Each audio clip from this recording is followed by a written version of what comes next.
Hello good morning from काकीको cafe happy बिहा।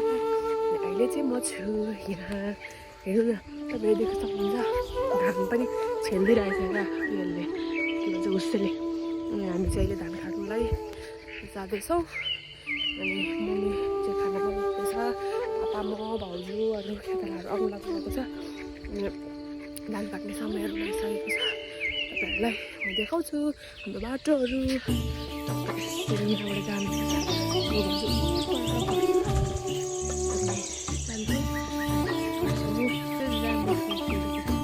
अहिले फिलहाल चौक भएको छ राम्रो मात्राहरूले बस्नको लागि। अनि यहाँ चाहिँ छ हाम्रो बाजेको त्यही खुसी नलाग्यो, यस्तो राम्रो देख्यो माथि पाहाडहरू। के गर्नु खुसी लागेको छ हुन्छ। यतिखेर चाहिँ धानहरू लडेर फुस्रो फुस्रो फुस्रो फुस्रो भइरहेछ धानहरू। उता यो पनि छ, योहरू चाहिँ हुस्सेले खाइसकेको छ। हुस्सेल लागेर खत्ता नेचुरल माछा पोखरी रुइदुरमा चाहिँ हिँड्दैछ। तपाईँहरू यो चिन्नुहुन्छ के को बोट हो भनेर मलाई भन्नुहोस् ल। हाम्रोमा चाहिँ ज्यादा गरी रोप्ने गर्छ, तर यहाँ चाहिँ अलिअलि मात्रै रोप्या रहेछ अहिले चाहिँ। ओक्सिली भुतालाई जस्तो, तर यो चाहिँ पानी कटाउनुको लागि गरेको है गाइजहरू। अनि यहाँ चाहिँ यस्तो खोला छ हो। अनि यो चाहिँ हाम्रो खेतबारी। अब यति सबै हामीले धान काट्नुपर्ने। यति धानहरू काटिसक्यौँ। अहिले हाम्रो त अर्को फेरि बाटो छ। अब म चाहिँ गाइजहरू लाग्न लाग्यो हो, किनभने स्कुल जानुपर्ने हुन्छ। त्यही भएर म हिँडेको 7 बजीदेखि 9:30सम्म काटेर ओरेर हिँडेको। हेर्नु न पत्ली पत्ली भयो, सबै पानी नै पानी रहेछ। गाइजहरू 3टा गाइजहरू के छ, 3टा गाइजहरू। पर चाहिँ मेरो स्टुडेन्टले पर्खिरहेको छ, म धान काटेर कतिखेर आउँछ भनेर नाच्दै नाच्दै पर्खिरहेको छ। चाहियो रुखा लागेर ल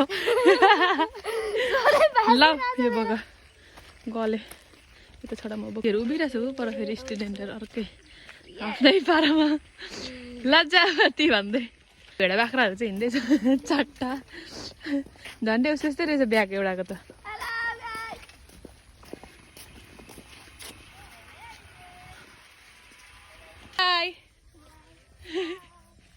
स्कुल चाहिँ उ त्यहाँ छ है, उ त्यहाँ जाँदैछ केटाकेटीहरू। कोमा के भयो, बिमारी हुँदैछ हजुर? खाना नखाने? खाना खानु जाऊँ कि ल्याइदिउँ? गाह्रो हुँदैछ? हाम्रो तोरीबारी हाम्रो तोरीबारी यस्तो छ, भुइँमै हराएर गएको छ तोरीबारी। सो फाइनली अनि म चाहिँ हाम्रो घर आइपुग्नु आँटेँ। यहाँ पनि डाँडामा रोप्नु भएको छ धानहरू, कति राम्रो भइरहेको छ। उता स्टुडेन्टहरू कराउँछ किचिङ किचिङ किचिङ किचिङ किचिङ किचिङ गर्दै। यिनीहरूलाई के चाहियो, के दिनु, कस्तो हुन्छ ललिपप। हाम्रो ब्लग हामी यहीँ अन्त गर्न चाहन्छु। सबैजना बाई बाई।